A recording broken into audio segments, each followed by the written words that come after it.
At bago tayo magpatuloy, ating kinagawian, kinasanayan at kinaugalian na tayo ay magdeklara ng mga mabubuting bagay. Lagi mong tandaan, we are the prophet of our own life, brethren in Christ. Okay, with faith, with boldness and confidence, sabi nga po natin, thank God I am prosperous. Sige, lakas natin, because I'm blessed by the Lord. Greatly blessed, extremely blessed, highly favored, deeply loved. Sabi natin, thank God I am your child. I cannot be denied. I am your beloved. Everything in my life is well. Sabi mo, my life is well. My family is well. My job is well. My business is well. At sabi natin, in the presence of God, nothing is missing, nothing is broken. Sabi natin, all is well.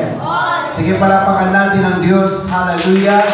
At sabi mo sa katabi mo, tuloy-tuloy lang tayo, kapatid. Hallelujah. Praise God. Salamat sa Panginoon dahil, again, lagi natin tandaan, sabi ng Bible, your sin will find you out. Praise God. Yung mga tao na gumagawa ng kasalanan, sila rin ang nawawala sa church usually. Praise God. Kasi if we do not listen sa ating pastor, lalo na sa salita po ng Diyos, ay talagang tayo po ay mapapariwara. Kaya salamat sa Panginoon dahil ang Diyos ay nanatiling mabuti sa atin. Remember that salvation is individual. Sabi mo o sa katabi mo, individual. Praise God. Hallelujah. Kaya salamat sa Panginoon dahil this coming June 12, tayo po ay tutulak ng papuntang Candaba. And magre-refresh po tayo with other Christians. Mag-argila tayo ng van. Doon po ang faith music. Praise the Lord. Mayroon pong mga music symposium. Of course, may mga groupings para po tayo lalong ma-enhance. Kanina, bless na bless ako sa worship team nila. Kompleto sila. Hallelujah. Pero hindi mo siya karinggan na palakasan. Kasi ang mga professional na tumutugtog, pahina ng pahina yung kalang tugtugan. Mga vocals ang naririnig. So, kita nyo naman po, kahit panoorin nyo ang live sa Christ Ambassador, very professional sila na umaawit dahil taon-taon na andun po ang fit music para po sila ay ma-enhance. Kasi tandaan po natin ang, sabi nga, salamat sa Diyos sa ating mga talento, salamat sa Diyos sa ating mga angking galing or ating mga skills, pero God's still looking on our hearts. Ang Diyos pa rin ay nakatingin sa ating mga puso. Lagi nyo tandaan, kapag hindi tayo nagiging karapat-dapat kay Lord, ang Diyos na rin ang gumagawa. Tandaan mo natin yan. Ang Diyos ang gumagawa on how tayo ay mawawala doon sa sitwasyon na yan. Huwag kayong malungkot mga kapatid dahil, again, nalulungkot ako dito sa church dahil ang mga kabataan, di practice the outside marriage 6-1, mga kapatid, ano? So, I would rather choose na ilan lang tayo kaysa marami tayo na naandun yung mga laman. Praise God. Tama ba? Kasi mahirap dahil it's been a long time na binigyan natin ng grace period, hindi pa rin talaga nagbabago ang mga tao. Amen? Sabi nga, nung panahon nila Adan, panahon natin, nung mga nakaraan, wala man silang music, but still they can worship the Lord. Lagi natandaan, hindi nakasalalay sa musiko ang pagsamba sa Diyos. Amen? So, paghandaan po natin sa June 12, again, kung ilan man lang nandito, sama tayo lahat, praise God. I-schedule nyo na, ilagay nyo na sa inyong kalendaryo para tayo din ay ma-refresh. Wala naman ako ibang hangad para yung mga kumakanta dito, hallelujah, ay lalo silang ma-enhance when it comes to worship kasi bara-bara tayo, hallelujah, sa ating ginagawa. Pero gayon pa man, ang Diyos ay mabuti. Sabi mo sa katabi mo, ang Diyos ay mabuti. Hallelujah. So maganda kanina ang binaba ko ay doon sa mga may panahon pa na makinig Panoorin nyo na lang po yung sa grabe, blessed sila. Ako kasi, pagka-responsive yung congregation, ganado ako mangaral, tama? Pero pagka-congregation, parang lang, praise God, hallelujah. But it's really, sabi nga ng iba, nasa atin kung paano tayo tatanggap ng salita ng Diyos. Okay? So again, we're here in part 5. Last book na po ito ng Attributes of God. Siguro sa dami ng ating tinalakay kasi every book ay 14 lessons. Hallelujah. So siguro kilala na po natin ang Diyos.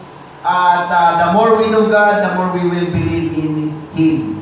I entitled, Who He Is Regards Us. Lagi natin tandaan, dapat kilala natin ang Diyos pagdating sa buhay po natin. Kasi kapag hindi mo kilala ang Diyos, madadaig ka sa mga pagsubok, madadaig ka sa mga problema, madadaig ka sa mga nararanasan mo sa buhay.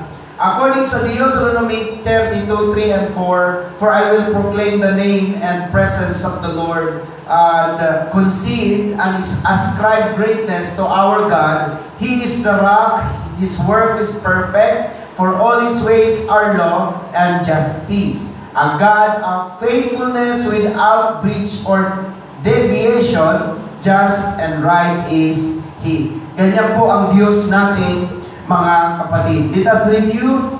Praise God. Part 1, siya ang Diyos na ating tagapamagitan. He is the God, our mediator. In 1 Timothy 2:5. In part 2, siya ang Diyos na ating tagapatnugot. He is the God, our leader. In Psalms 31:3. And part 3, siya ang Diyos na ating tagapagtanggol. He is the God, our advocate. In 1 John 2:1, and that was last Sunday. At ating pong tinalakay at inakronim ang salitang TRAP, T-R-A-P. The advocate is our testifier. The advocate is our reminder. The advocate is our advisor. And the advocate is our partner. Lagi natin tandaan, if we have Holy Spirit, sufficient na tayo ay i-convict on what to do bilang Kristiyano. Sabi nga, mga matured na tayo. Sapat na po ang banal na Espiritu kasi kapag ka ikaw ay may Holy Spirit, hindi ka mapapakali, hindi ka mapapalagay na hindi mo nagagawa ang gusto at kalooban ng Diyos. Amen? Have you experienced that na dumating ang Sunday, nasa bahay ka lang, na parang hindi ka mapakali because ang Holy Spirit hindi ka tinatantanan? Amen? Hallelujah. Pero kapag tayo ay at-is lang o ilang na makapagsamba or not, then may question, praise God, sa ating buhay, talaga ba tayo ay kinoconvict ng Holy Spirit? Because, again, the Holy Spirit is the one who will remind us on what to do. Hallelujah. And this evening, ang ating pong pag-aaralan, part 4, siyang Diyos na ating tagapanalangin. He is the God, our intercessor, sa Romans 8:34. Actually, sa ibang church, nire-recognize nila yung mga elders, yung mga deacons as intercessor. Mayroon silang tinatawag na intercessory group. Pero ang totoo talaga, ang talagang intercessor is not men, hindi tao, kundi ang intercessor ay ang banal na Espiritu Santo. Amen? Hallelujah. Bakit kailangan natin ng intercessor? Kasi hindi tayo nakakapanalangin ng perfect in accordance sa kalooban ng Diyos. Napapansin niyo po, kahit hindi kayo nakakapanalangin, kahit kulang kayo sa oras ng panalangin, still, nakakakain kayo, naandun pa rin ang provision ng Diyos, naandun pa rin ang protection ng Diyos because the Holy Spirit that we have is the one interceding us. Kaya nagmamanifest, hindi naman pag nakalimutan mo ang panalangin, hindi ka na makakahinga, walang hangin, hindi ka na nalangin, hindi yun. Still nakakahinga tayo because may Holy Spirit na nag-pray para sa atin. Ang mediatrix sa ating pong kaibayang kapanampalataya ay si Mary. Pero ang totoo talaga, ang ating tagapamagitan ay ang Panginoong Jesucristo at Banal na Espiritu. Following church, hallelujah. Sa Romans 8:34, sino ang hahatol Si Kristo Jesus na namatay, oo, yaong nabuhay na maguli sa mga patay, na siyang nasa kanan ng Diyos, na siya namang namamagitan dahil sa atin. Who is there to condemn us? Will Christ Jesus the Messiah, who died, or rather who was raised from the dead, who is at the right hand of God, actually pleading us, He intercedes for us. Nakikita niyo ba, malinaw mga kapatid, na ang banal na Espiritu ay nananalangin or ang Panginoong atin. Maliwanag ba ang Scripture, mga kapatid? Hallelujah. Naiisip niyo ba, mga kapatid, na kapag ang Holy Spirit ang nag-intercede, naniniwala ba kayo na ang ipapanalangin kayo ni Jesus ay negative or positive? Of course, lahat good. Parang tingin kayo sa akin. Ang sabi ng Bible, Jesus is sitting at the right hand of the Father. Hallelujah. Kaya sabi ko nga sa inyo, nag-uusap yung Ama at saka yung Anak. Hallelujah. Na time to time, all the time, day by day, nag-uusap ang mag-ama. Lagi sinasabi ni Jesus, ano man tawag sa iba. Praise God. Ama, nanunggawan tayo sa mga taong faithful, sa mga Kristiyanong naglilingkod sa atin. Nag-uusap sila kasi si Jesus ay nag-i-intercede sa atin. At alam ko, ang sabi nga ni David, who am I, Lord, that you are so mindful of me? Sino ako para iyong alalahanin? Tandaan mo, ang laging inaalala ng Diyos ang kapakanan mo, kapatid. Hallelujah. Ang kapinabangan mo o ikabubuti mo. Kaya ang ginagawa ni Jesus, He always talking to the Father kasi nandiyan lang naman sa kanan eh. Ang tanging sinasabi niya, Ama, anong gagawin natin sa mga taong tapat sa atin? And of course, the Father also will answer ng isang positibo at mabuting sagot. Tama ba, mga kapatid? Hallelujah. Kaya kahit nagkukulang ka sa prayer, I'm not saying na huwag ka mag-pray. Ang sinasabi natin, we cannot pray perfectly. Hindi tayo nakakapanalangin ng ganap or yung hustong panalangin. Kaya ang Holy Spirit nananalangin para sa atin. Sabi mo nga Jesus is interceding us. Hallelujah. Napakabuti ng ating Panginoon. Kanina, nagpunta ako sa Kandaman, lakas ng ulan. Naka-shirt ako, Sister Joy, nagpabasa ako, naka-t-shirt kasi wala akong kaputi. Pagdating doon, naghanap ako ng isang lugar kung saan ako makakapagbihis. Hallelujah. Pero again, God is still good. Amen? O sabi mo nga ulit sa katabi mo, mabuti ang Panginoon.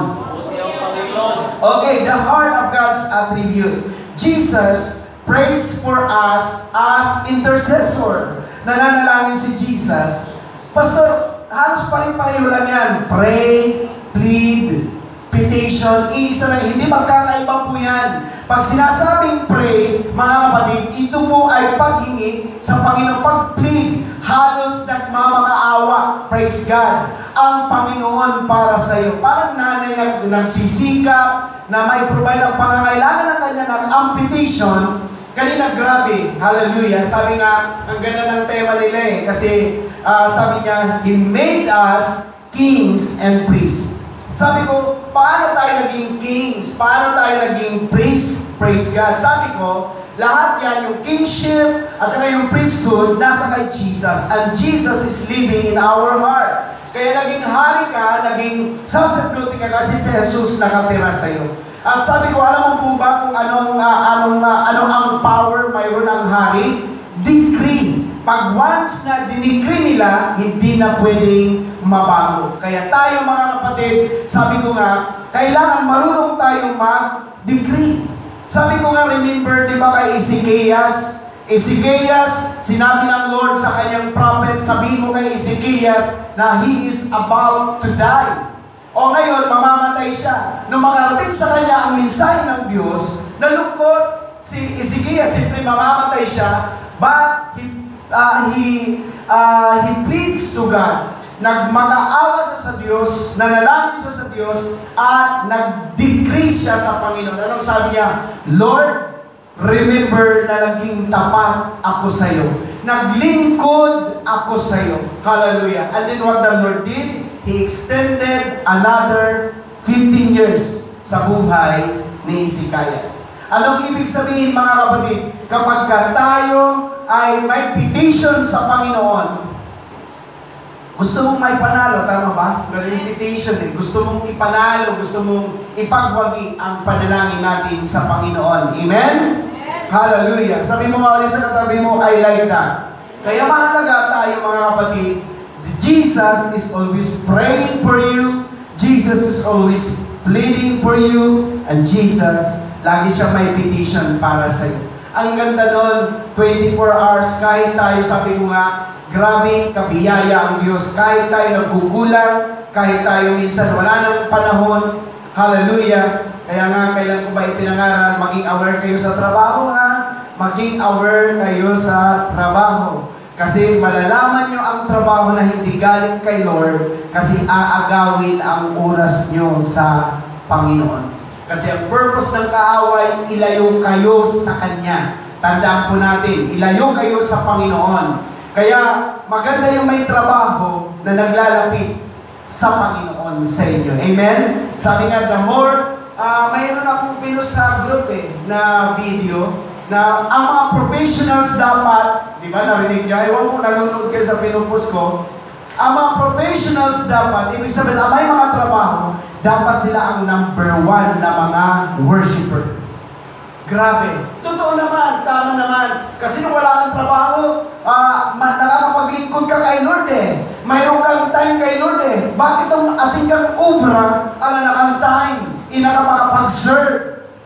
So, question, kasi hindi lahat ng trabaho galing kay Lord. Tandaan niyo, si Satanas nag-aalok din ng karanyaan at kayamanan ng mundo. Ano sabi niya kay Jesus? Lord, Jesus, tingnan mo, ikaw karintan, ang kaganda ng mundo. If you will just worship me, I will give this all to you. Grabe.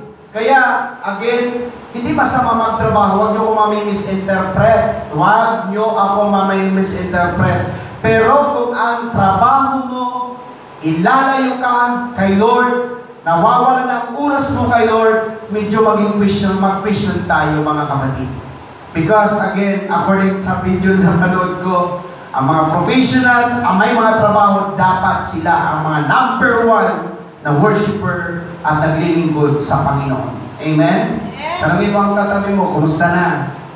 Nailalapit ka ba o nailalayo ka?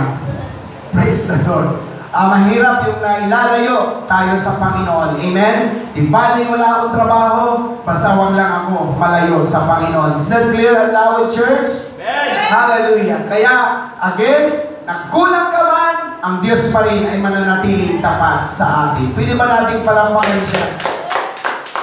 Okay, sabi po dito mga kapatid, several times binanggit sa Book of John. Sabi niya, gayon may sinalita ko sa inyo ang katotohanan, nararapat sa inyo na ako'y yumaon sapagkat kung hindi ako yayaon, ang mang-aaliw ay hindi paririto sa inyo. Ngunit kung ako'y yumaon, siya ay susuguin sa inyo. However, I am telling you, nothing but the truth. When I say it, is profitable, good, expedient, advantageous for you that I go away. Because if I do not go away, the Comforter, Counselor, Helper, Advocate, Intercessor, Strengthener, Standby will not come to you into close fellowship with you. But if I go away, I will send him to you to be in close fellowship with you. Hallelujah. Sa John 15:26, dadapat pagparito ng mga aliw na aking susuguin sa inyo mula sa Ama, sa makatuwing bagay ang Espiritu ng katotohanan na nagbubuhat sa Ama ay siyang magpapatutuo sa akin. But with the Comforter, Counselor, Helper, Advocate, inulit-ulit, Intercessor, Strengthener, Standby comes, whom I will send to you from the Father. The Spirit of truth who comes, proceeds from the Father, He Himself will testify regarding me. In John 14:26, dadapat ang mang-aaliw sa makatuwing bagay ang Espiritu Santo na susuguin ng Ama sa aking pangalan. Siyang magtuturo sa inyo sa lahat ng mga bagay at magpapalaalas ng lahat na sa inyo'y aking sinabi.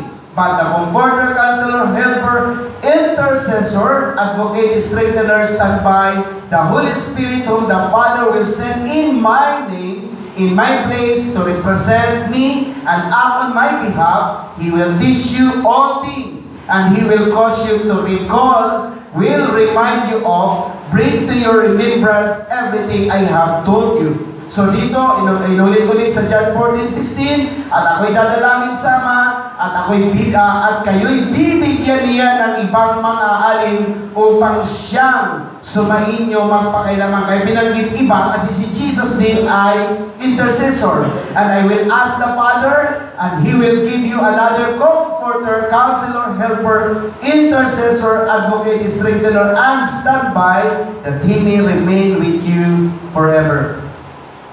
So, pag may Holy Spirit tayo, sapat na mga kapatid. Tulad nga sa akin, kanina, ang dali kong nagbiyahe, alam niyo po, pag may appointment ako, hindi na ako halos nakakatulog. Hallelujah. Amen. Kasi parang tingin ka ng tingin ng oras. Alas 4 pa lang, nag-prepare na po kasi kailangan tumulak na ako ng alas 5 ng madaling araw. Kasi gawain nila ay 7:45. Hallelujah. So, God is really good. Ang Diyos ay napakabuti sa bawat isa sa atin. Again, Jesus is our intercessor, and the Holy Spirit is another intercessor ng bawat isa sa atin. Sabi mo nga sa katabi mo, back to back. Back to back. Hindi pa ba kayo satisfied na may back to back na nananalangin sa bawat isa sa atin? Sabi mo nga ulit sa katabi mo, I have an intercessor. Again, pag nananalangin si Jesus, sa palagay nyo ngayon, imagine niyo, just imagine, si Jesus kaya at saka Ama ngayon, nakikita tayo? Amen. Diba? Nakikita tayo? So sa palagay mo, nag-aalala sila, nagtitinginan o nag-uusap sila? Is Jesus interceding us while na nakikita tayong naglilingkod sa Kanya? Praise God. Tulad kanina, Sister Joy, pagkatapos ko mangaral, hallelujah, biglang may lumapit sa akin, Pastor Lito, balik ka some other day, magpapalit po kasi ako ng bubong, sukatan nyo po, i-estimate nyo po, kayo na rin po ang mag-i-install. Sabi ko, grabe si Lord, praise God. At kanina, bless nila ako. Hallelujah. Bakit? Kasi God is really good. Lagi kong sinasabi sa inyo yan, mga kapatid. Hindi dahil nanghihingi ako sa inyo. Ang sinasabi ko, wag na wag niyong kalilimutan ang gawain ng Panginoon.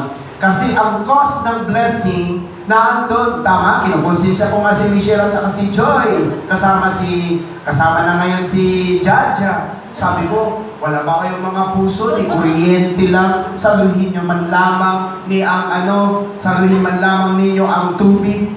Biglang sumagot si Sister Joy, ako, Pastor, tubig. 300 lang yun eh. Hallelujah.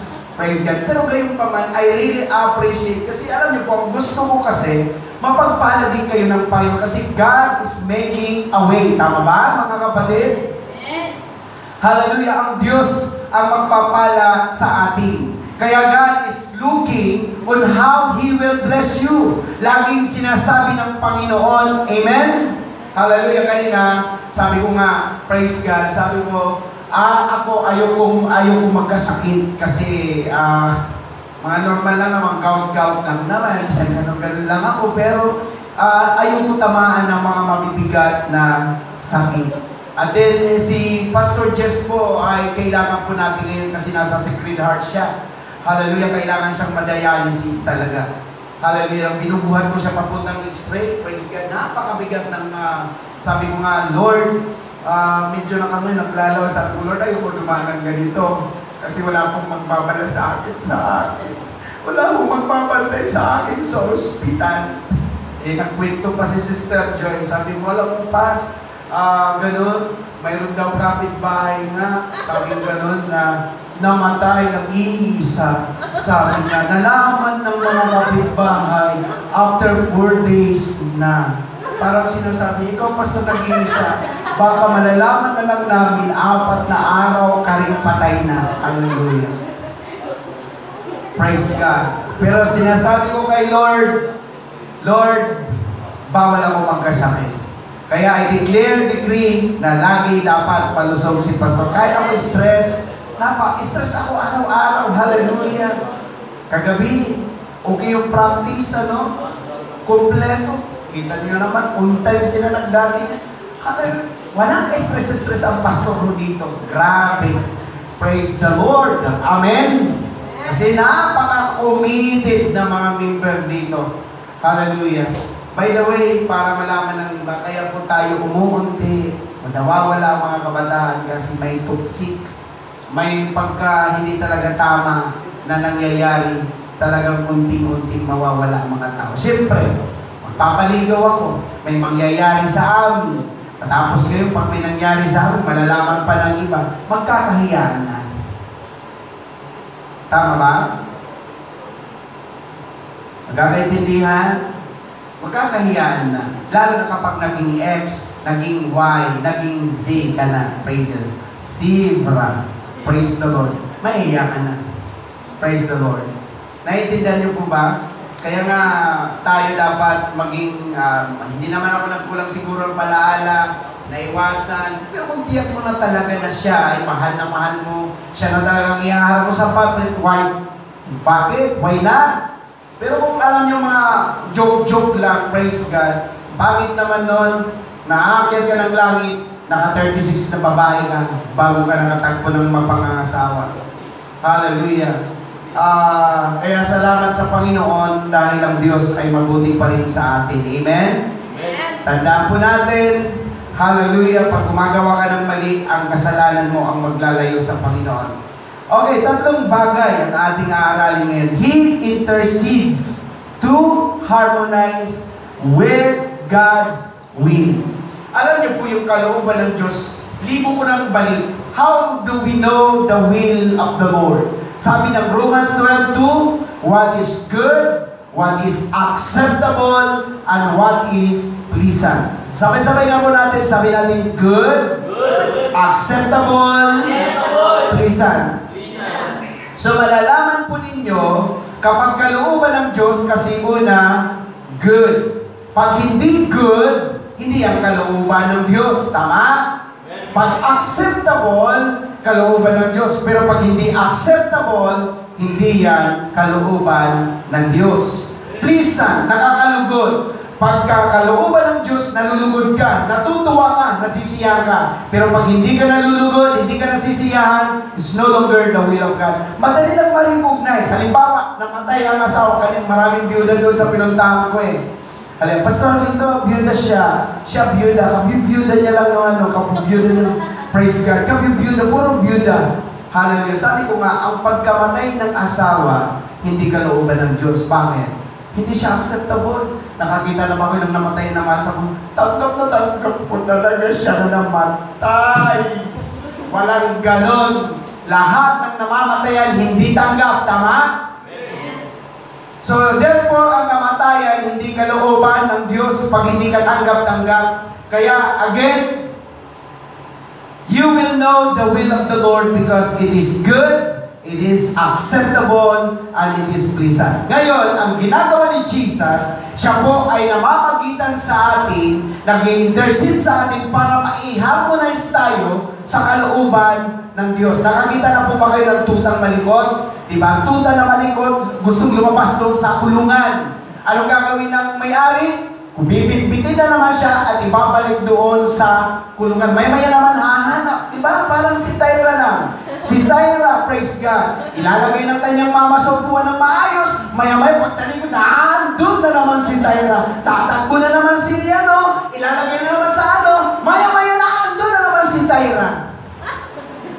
Naiintindihan niyo po ba yung sinasabi ko? Pag sinasabing harmonize with God's will, lumalayo ka sa kalooban ng Diyos, pero ginagawa ng Panginoon, inilalapit ka uli. Kasi gusto ng Lord mangyari yung kanyang kalooban. Tama ba?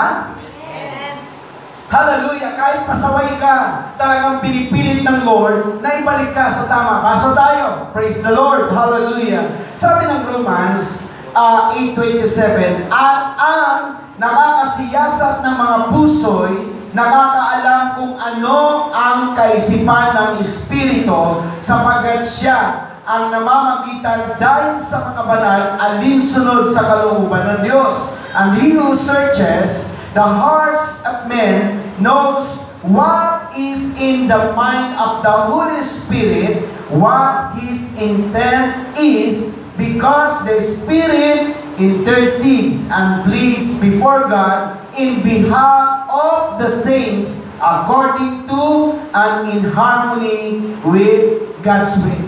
Grabe, gusto ng Panginoon, ma-harmonize ka, ma-inline ka sa kalooban ng Diyos. Amen? Amen. Hallelujah. May naalala ko sa membro, natuturitin na siya sa pangangaral ng kanyang pastor.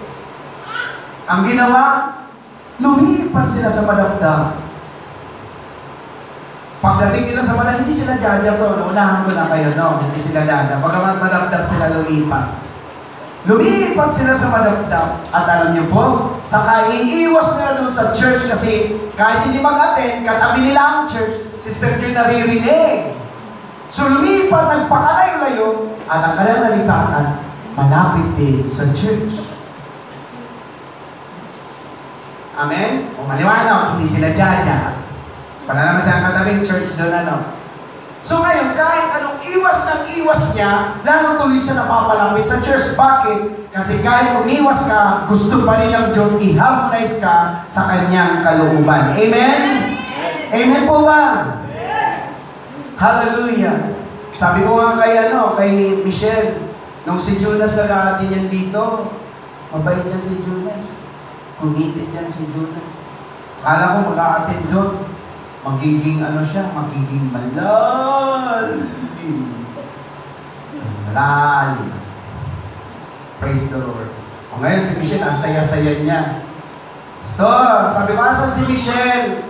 Pastor, di mo na magbabakap. Bakit? Hallelujah. May dinadaanan. Okay lang, dinadaanan lang naman pala. Ang masama noon kung may pinaparkingan. Maganda yung dinadaanan lang. So, hinihintay ko na makalampas si Michelle para mag-back up ulit. Kasi dadaan lang naman siya. Tama? Sabi ko nga, dapat kung mayroong nagpapalakas kay Michelle, dapat yung kanyang gwapong asawa. Hallelujah. Tama ba? Pero nabaliktad.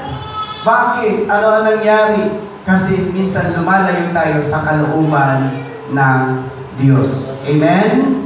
O sabi mo nga ulit sa katabi mo, will of God. Gusto niyo po ba ma-harmonize sa kalooban ng Diyos?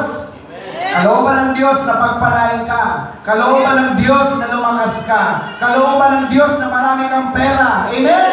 Amen. Hallelujah! Sino gusto maraming blessing? Amen. Kalooban ng Diyos yan. Hindi kalooban ng Diyos na wala. Kahapon nagbababayad ako sa kanila. Praise God. Baka wala ka ng pera, Pastor. Huwag niya naman ako sabihin walang pera. Gusto ko magdeklara kayo. Praise God. Nagbabayad si Pastor. Maraming pera ka, Pastor. Hindi. Mag-aabot ka lang isang daan. Baka wala ka ng pera, Pastor. Isang daan na maubusan mo ng pera. Dami kong pera. Hindi nga lang akin. Bayan lang yero. Praise the Lord. Hallelujah. Amen? Mabuti ho ang Diyos. Ako po laging by faith. Hallelujah. Nabubuhay ako sa pananampalataya. Pag nabubuhay ka sa pananampalataya, it doesn't mean na nabubuhay ka sa wala. Nabubuhay ka because faith is the substance, the source of everything you need. Amen? Sino may faith? Kaya kalooban ng Diyos na mapagpala tayo. Amen? Kalooban ng Diyos na tayo ay i-bless. Pangalawa na tayo. Praise God. Hallelujah. Attribute number 2, He intercedes to beg for God's will. Hallelujah. Hebrews 7:25, dahil dito naman, siya'y nakapagliligtas na lubos sa mga nagsisilapit sa Diyos sa pamamagitan niya. Palibhasa'y laging nabubuhay siya upang mamagitan sa kanila. Therefore, He is able also to save to the uttermost, completely, perfectly, finally, and for all time and eternity, those who come to God through Him, since He is always living to make petitions to God and intercede with Him and intervene for them. Gusto ko yung word na intervene. Ano bang ibig sabihin ng intervene? Pakialaman. Manghimasok. Kaya pag may problema kayo, huwag nyo lang ako ang papasukin. Lord, huwag si pastor ang makialam sa amin. Okay yun. Pero sa bawat problema, ipag-pray mo, Lord, pakialaman mo ako. Maganda kasi yung ang Diyos ang nakikialam sa sitwasyon natin.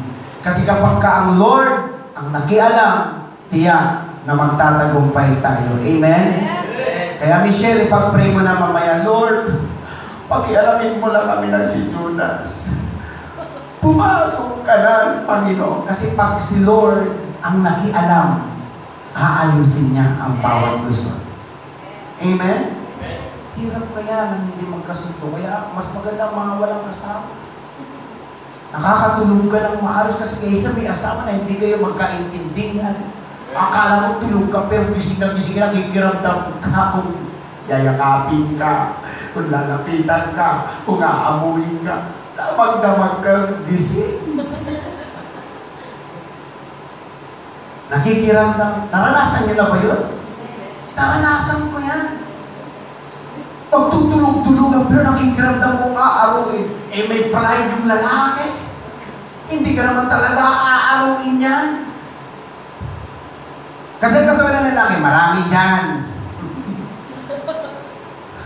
Amen?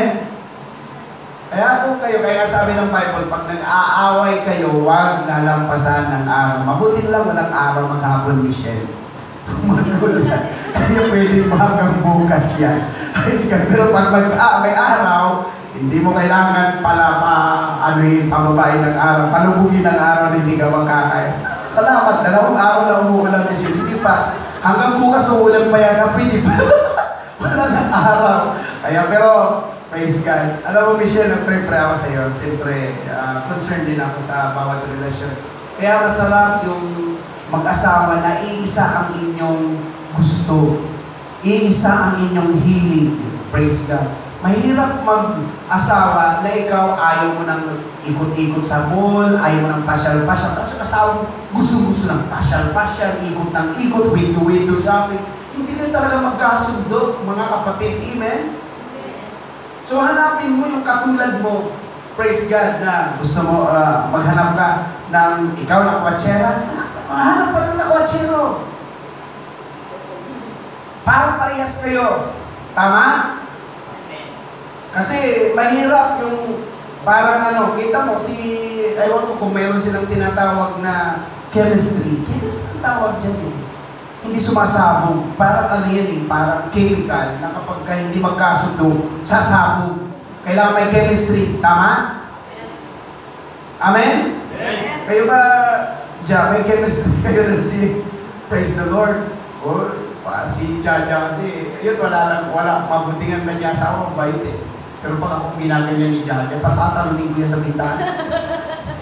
Talunin ko sa bintana eh. Matapang si Jaja. Hallelujah. Pag nalit lang yan si Jeff Brown, yun si Jaja. Hallelujah. Pero kahit anong sigalot naman nila, sila kayo, bakit naman? Mas maganda yung mahirap yung pagka hindi nagkasundo. Wala na tayo! Hindi, walang maglalabas sa pagpig. Kahit ang magsuntukan kayo, magtanggalan kayo ng buhok, praise the Lord, basta wag lalabas sa bibig ang hiwalay. Tama? Kasi lahat naman ang problema na ayos. Amen? O sabi mo nga uli sa katabi mo, He is always living to make petition to God and intercede with Him and intervene for them. Ako lagi ko sinasabi, Lord, pakialaman mo na po ang church. Kasi ako halos lahat. Puro si Pastor Lito ang nakikialam, nagsasaayos ng lahat. Ngayon, ang gulo na naman sa nakita ko doon. May panty doon. May brief. Kaya, ipapaano natin kung kaninong panty at saka kaninong brief yung siguro nagmamadali dyan. Kaya hindi na nila naisuot. Hallelujah. Yung mga nagpapagabi dito, doon siguro sila. Hallelujah. Nalala ko tuloy ang isang nagsumbong sa akin, sabi niya, Pastor Lito, kako bakit hindi na nag-worship lead yung maganda? Sa isang church, hindi ko lang sabihin ko anong church, sabi niya, Pas, may anak na. O hindi naman chismis, siguro nga, ano po nag-practice lagi sila ng musicians. Libugtod niya. Kaya nakatatakot ako sa practice na yan. Hallelujah. Kasi, kayo ba din, lagi ka nagpa-practice niya, no? Pag Sabado na nagpa-practice, walang sinasabi, ha? Praise the Lord! Pero, again, hindi po ako nagpapawal. Kung gusto niyo na mag-asawa, ikakasal ko ho kayo. Kaysa, alam niyo na, yung sex outside marriage is very, very prohibited. Hallelujah. Amen? Kaya ikaw, Tin, huwag mong ibibigay ang kagandahan mo kay siya na hindi kaya pakakasalan. Maglaway siya. Ingatan mo kasi, alam niyo po, babae lang ang pwede mong ipagmalaki. Yung sarili mo, yung dangal mo. Tama ba, Sister Joy? Yan lang ang pwede mong ipagmalaki. Huwag mong ibibigay ang dangal. Praise God. Kasi talaga, yan lang. Ang sabi nga, good name is better than riches. Kahit wala kang milyones, may dangal ka. Mayroon kang pwedeng ipagmalaki. Amen? Wala na nga mga pera, wala pang mga dangal. Hallelujah. Hallelujah. Praise the Lord. Kaya mahirap yung ganyan. Amen? Kaya sa bawat problema, bawat sitwasyon, bawat sigalot, sabi mo, Lord, makialam ka, pakialaman mo pagka si Lord ay nakialam, tiyak na maaayos ang lahat. Amen? Pangatlo, ay about to be done, hallelujah, He intercedes to conform for God's will. Ano ba conform? Para i-confirm. Sige, tingnan natin, basa tayo para mas maintindihan natin. Mumunti kong mga anak, ang mga bagay na ito ay sinusulat ko sa inyo upang kayo huwag mga kasala. Ang purpose ng Word of God para lalo tayo lumayo sa pagkakasala. Yun ang purpose. Isinulat ko ito sa inyo, sabi ni John, upang huwag kayo magkasala. Kaya dapat sufficiente na ang Word of God. Hallelujah, na magpalaala sa atin. Sabi nga dito, at kung ang sino man ay magkasala, ay may tagapamagitan tayo sama sa Jesucristo ang matuwid. Sige sa English, sabi niya, my little children, I write you these things so that you may not violate God's law and sin. But if anyone should sin, we have an advocate, one who will intercede for us with the Father. It is Jesus Christ, the all-righteous, upright, just, who conforms to the Father's will in every purpose, thought, and action. Actually po, ang Ama is very disciplinarian God. Gusto ng na pagka nagkasala ka, hagupit agad. Amen? Kaya nga pinag-pray ko na, Lord, huwag mo naman gawin. Mabuti nga nasa grasya tayo, Sister Joy, no? Kasi kung nasa Old Testament tayo, lahat tayo patay na. Kasi you will automatically die. Nag-pray si Jaja, Lord, patay agad. Lord, pala ka nabanggit, patay na agad si Jaja. Praise God. Hallelujah. Humawag ng microphone si Joy. Tigog na. Hallelujah. Patay lahat. Hallelujah. Umupo lang si Sean doon sa drum. Tigog agad. Hallelujah. Humawak lang si Miguelo sa gitara. Tigog agad. Humawak din si Christian sa bass. Tigog agad. Tumayo si Pastor. Tigog din. Kala nyo kayo lang? Sama-sama tayo. Humawak si Bogro sa laptop. Tigog din. What I'm saying is, no one is worthy. Wala talagang karapat-dapat. Wala talagang karapat-dapat. Ngayon tingin kayo mga kapatid, alam niyo po ba na ganun ang batas ng Diyos na pag hindi ka karapat-dapat, makasalanan kayo will automatically die. Pero anong sabi ng Bible? Si Jesus ang namamagitan, siya ang nag-i-intercede, siya ang nagiging advocate, siya ang nagiging attorney, na instead na tayo ay patawan ng parusa, sinasabi ni Jesus, wag pa. Give them chance. Ganoon naman lagi. Iba yung nanay, parang advocate yan, pag namamalo ang tatay. Sasabi na, kaya mo na yan. Malit na bagay, palampasin mo na yan. Ganoon, di ba? Amen?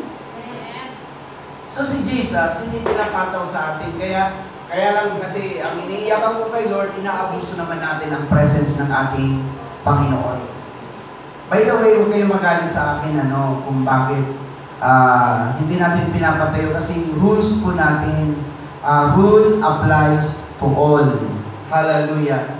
Na pag hindi kayo nakapag-practice, dapat hindi tatayo. Kasi it's unfair doon sa nagpunta ng Sabado na itong mga hindi nagpunta biglang tutugtog. At saka wala tayong disiplina.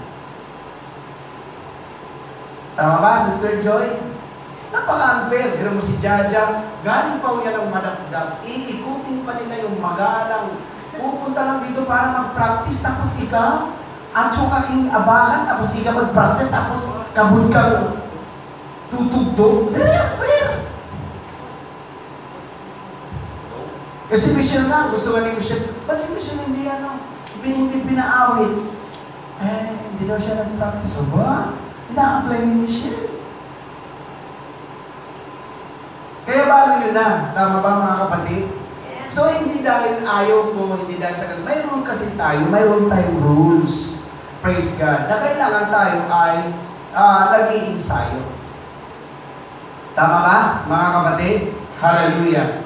So again, ang Diyos ay huwag natin abusuhin lang ang biyaya ng Panginoon. Lagi natin sabihin na huwag natin aabusuhin ang biyaya ng Panginoon. Kasi walang namamatay sa atin eh. Praise God. Wala, mabuti nga, ayaw ko nga sa kanini-press ko, sa kaya-stress ko. Matagal akong patay dito kung bawal ang stress. Ayaw ng Lord na tatay ko na kasi magot. Kaya wala kang tumitingin na sa akin. Ayaw ko na tumingin sa inyo. Kaya pag nag-worship ako, nakaganyan na lang ako. Ayaw ko tumingin. Walang tinginan. Kaya kita may mga kumakanta, hindi na. Panoorin niyo yung mga worship leader ng ibang church. Nakikipag-eye to eye sila. Nakangiti sila habang praise the Lord. Tulad ng mga agila. Ang ganda ng gano'n.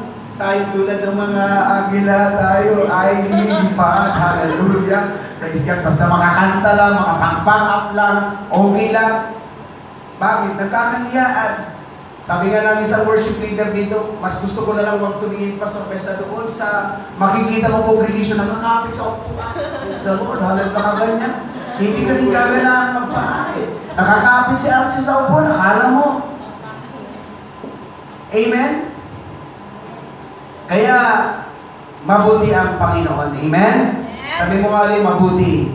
So, tingnan po natin mga kapatid, conforms. So, He intercedes to harmonize with God's will. He intercedes to beg for God's will. And He intercedes to conform to God's will. So, mga kapatid, tandaan po natin, God is still good sa bawat. Last verse, balikan natin. Mumunti ko mga anak, dito na lang tayo. At kung ang sino man ay magkasala, ay may tagapamagitan tayo sa Ama, sa Jesucristo ang matuwid. Sa English, ganito ang pagkasabi. Sabi niya, but if anyone should sin, we have an advocate, praise the Lord, advocate,